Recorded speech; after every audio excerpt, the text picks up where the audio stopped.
If he doesn't value, do this. In this video, you will discover what to do when he starts to withdraw, when he starts to take you for granted and no longer make you a priority, so that you can actually reattract him back into your life so that he celebrates you as the priority that you are. Hey, I'm Antia Boyd, and together with my husband Brody, we've been helping thousands of successful women all over the world to get the connected, committed, and long-term relationship they desire fast. So let's go ahead and dive right in. Now, the first thing to do when he doesn't value is shift your energetic archetypes. Now, you may wonder, what does that mean?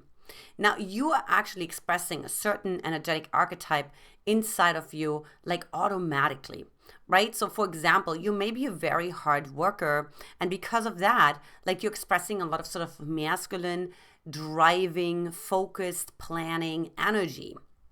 Now, that's very different than if you were to have, for example, like the energy of the little girl, right? She's like playful, she's irrational, she's unreasonable, she's spontaneous. She would be like the opposite of the planner. And so oftentimes what happens is when a man doesn't value you is because you have become too predictable. Now, I'm not saying become somebody that you're not, but he's basically saying there's more to you that you're not showing me. And of course, that means like, okay, so why are you not showing that? Is that because you're actually even not showing it to yourself? Maybe you got judged around it when you were a little girl yourself. Maybe you were like a very playful little girl and you had so much fun. You were dancing around, you were singing, but then your parent was saying, stop, you're so annoying, you know what I mean? And was just shoveling and shutting you down. Like when that happens is you actually start to make that energetic archetype inside of you wrong. And so you're no longer expressing it. However, what that costs you is your radiance. You see, you're no longer as attractive as you could be if you suppress a certain energetic part inside of you. So if he doesn't value you, try to step into a different energetic archetype that you haven't stepped in before. And if you don't know what they are, then look into other people's lives, particularly your girlfriends, women that you really like, that you look up to, and that preferably also have what you desire to have, particularly in their love life, and really see, well, what are some of the energetic archetypes they are expressing. You may see that a certain woman is really holding herself like a queen. She's very loving, she's very compassionate, but she's also very self-compassionate as well, right? She will not allow someone to step all over her. Now, the next thing to do when he doesn't value you is value yourself. And I know this is not a play on words, but what oftentimes happens is that we actually learn the more we value another person, the more they should value us, right? So as you give, as you sow, that's how you reap, and so on and so forth. But hold on, you forgot a little piece about that, and that is also the sowing also means sowing into you. How much are you sowing into you so that you reap, right? The investment from a man, right? How much actually are you valuing yourself? How much are you actually saying no, because I'm actually like much more interested in this particular hobby or whatever the case may be. Quick story. In the book, Why Men Love Bitches, it's a fantastic story that drives home the point. Now, this particular woman, she is extremely passionate about Tupperware parties. And you may be like raising your eyebrows right now, wondering like, what are you talking about? And this man must have probably felt pretty similar when he met her, because he was well-to-do, he was traveling the world, and he had just invited her to come on a cruise with him. I think it was on the Caribbean. I don't remember exactly. And she was like, I can't because I value myself more. And what that looks like is I can't because what I value is this Tupperware party. And you may be again wondering, like, what is going on, right? And so the man is like, wait, like, excuse me? So you're turning down a lavish cruise experience so you can be at your like average, whatever, Tupperware party. Yes, that's right. So this bothered him so much that after he embarked and left on his cruise, that he actually hopped off the cruise early, turned around to really see what this Tupperware party is all about, because he couldn't really believe that it's a Tupperware party. Clearly, there should have been more to the story, and to his surprise, there was nothing else to the story, but he fell madly in love with her because that was more important to her, being true to herself than to going on, like, let's say, a pleasurable trip with a man that she was potentially even attracted to. Now, the next thing to do when he doesn't value you is inquire about your emotions. So what oftentimes happens is, like, when a man stops valuing ourselves, right, us, then that means sometimes we hit a plateau, right? I mentioned before, he's taking you for granted. And part of that is also because you're not really expressing your emotions. So you're kind of like feeling like it's a little edgy. I don't want him to see my anger. Because when I was expressing my anger, when I was little, I was punished for it. Or I was belittled for it. Or I received a condescending message from my parents. Or maybe one of your parents was actually the rageful, the angry one. Maybe you had a rageful, angry, alcoholic dad, or whatever the case may be. And in that moment, you said, I will never be like that. But again, like I said in the beginning, it truly costs you your charisma. Now, what does charisma actually mean?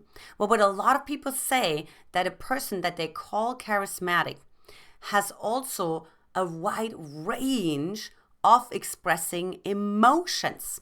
So they have no problems going into deep sadness, despair, grief, falling apart, but next moment being able to be like angry, stepping into their power, like feeling and fueling their body with fire, and the next moment being able to laugh, have a good time, right? So like a wide range of emotions. Now I'm talking about, of course, the emotions being grounded.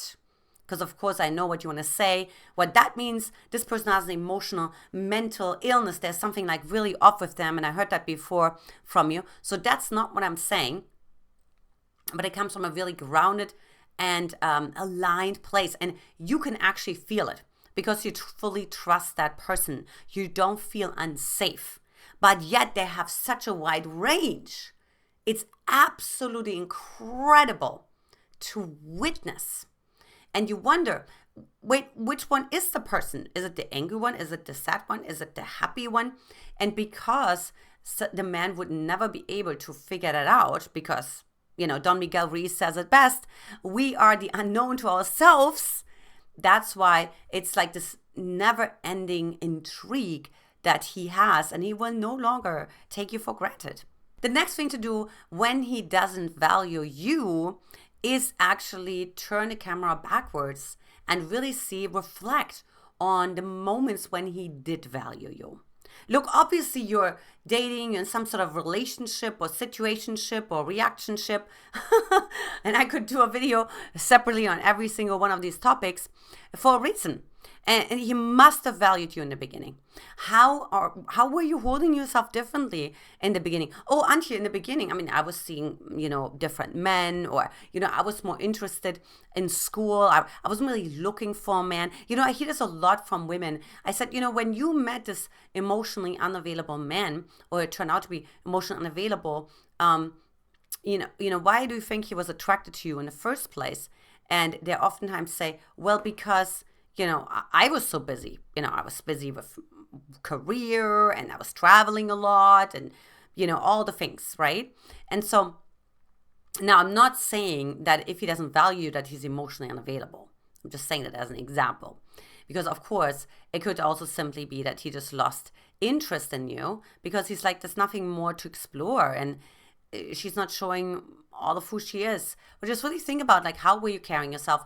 And then also wondering, okay, hold on, what happened when I why am I not being valued anymore? Did I start to like out of the sudden reach out more, accommodate more, try start to solve his problems? You know, I see that a lot with women, that they out of the sudden say, oh, let me look at this contract for you and let me do this. And by the way, the men never ask for that.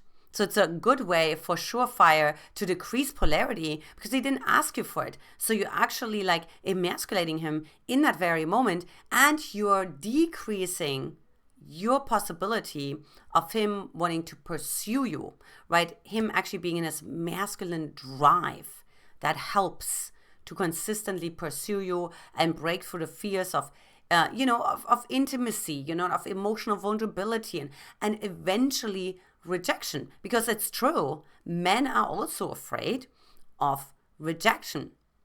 So think about, what happened. So if I reflected on my own life, I was just sort of like catch me if you can butterfly when I met those men. And so they were very intrigued by me. And I was sort of like, sarcastic, a little bit emotionally unavailable. Now, I'm not saying that that's healthy, but just to give you an example, like, okay, that's why they were attracted to me. And then when finally, after a couple of dates or a couple of phone calls, I started to show more of myself because I started to become attached, then all my insecurities start to show. Now, how you can prevent that from happening is actually learning to be secure with your insecurities, right? And I teach that code in my program. But essentially, it's really all about like showing up who you are from the get-go and even mentioning when you feel uncomfortable instead of laughing it over, just kind of, shrugging it off. And, I had one woman and I pointed it out to her and she said, I just love to laugh. And, you may feel that, but there's actually more to the story. Because one thing I know from being trained in somatic work particularly is that like at particular moments, a body's going more on a nervous laughter because there's a tension inside of the body and the body wants to release that tension. And because of that, there's like this discomfort or there's shame, there's embarrassment, there is an sense of adequacy, whatever the case may be. And the body, you don't want to feel that. The body doesn't want to feel that. Or the body feels like tight because you're judging that. And because of that, like you're not showing up with who you actually really are. And you send those mixed signals and eventually and essentially misleading a man. And then because of that, he starts to value you less. Because he actually realizes, wait a minute, I don't actually really know who she is, right? Who is that one? The one that I met? Or is it the one that I'm dating now? And a confused mind says always no. The next thing to do when he doesn't value you, set boundaries like a queen. I know, you've heard this like over and over again, practice your no. But what I actually mean by that is learning how to set boundaries without feeling guilty. Because what oftentimes happens is that women go on YouTube videos or they go on podcasts or Instagram or TikTok or whatever the case may be. And they're like, okay, I just need to say no. I just need to say I'm not available. I just need to say. And the problem is that it's just a script. There's no soul behind it. There's no conviction behind it. As a matter of fact, they're oftentimes very not embodied at all, disassociated, and misaligned. And so because of that, like they actually not get the respect and the value that they deserve and that they desire. So what actually needs to happen is the energy has to align with the action. Now that really means that you're actually capable of dealing with the voices that come after you set the boundary. So for me, for example, and I see this with my women all the time who are in my program, right? Or I get reports like, when they set boundaries, they feel like guilty and did I do it the right way? And I just want to do it correctly. And I don't want to offend anyone. And, there's all those concerns that they have. And of course, again, this goes back to childhood. I, for example, had a mom who was, a narcissist and borderline personality. And because of that, right, I couldn't set boundaries. For one, she invaded my boundaries all the time. So I was not quite sure about my effectiveness of my boundaries. But also, eventually I just didn't even set them in the first place because there was no point. So if you have an experience like that, you can be really out of alignment when it comes to setting boundaries, right? Because you actually don't feel safe, and you also don't feel safe to just navigate the guilt that comes after that. So one thing that I really recommend and that I teach is actually how to really embrace, let's say, guilt or whatever emotion comes after you set the boundaries. You set the no, you said that's not okay, or you said that you need more attention, that you would love for him to, call you more, or, to take you out on more dates, or, you know what I mean? You just set some standards, right? We're setting standards. And a man either steps up or he steps out. And so when you learn how to set boundaries like a queen and go actually for what I call the queen frontation, the man will value you so much and may even become re-attracted to you. Now, by now, you may have learned that the last thing you want to do is actually focus on him, but that it's rather about you focusing on yourself, but not just like as a way of blaming yourself, but rather as an authentic inquiry of empowerment, because you see if there's something inside of you that potentially shifted, that means you can change it. You can do something different. You can have power over your life again without becoming resentful towards the man that you actually wanted to date or to be with. Next, if you haven't yet, take my free love quiz and virtual coaching session by simply hopping over to getlovequiz.com to get a committed, connected, and long-term relationship fast without trust issues, frustration, and attracting any more emotionally unavailable men. Now, you can also find that link right here in the comment section or in the description. I had so much fun filming this video. Lots of love. And I will talk to you in the next video. Bye-bye.